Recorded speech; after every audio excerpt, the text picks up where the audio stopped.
Lofts in Lawrenceville, Pittsburgh, Pennsylvania. Thyssenkrupp Oildraulic with Aurora. Sound they replaced an old freight elevator though. They replaced the inside ones with Atoll. Only the floor buttons go up to 3. It's a red Atoll. And here we go up.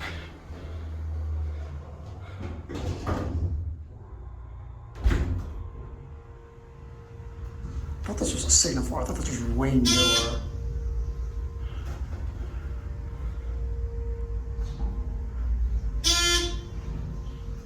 Here's 3.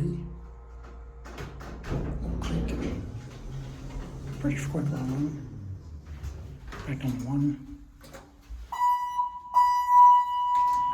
It's loud compared to the hallway and the rest of the building. So it's pretty quiet.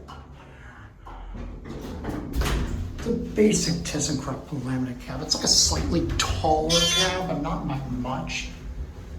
Well, interesting.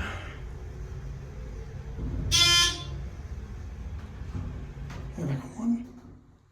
Door open buttons. Ring is missing.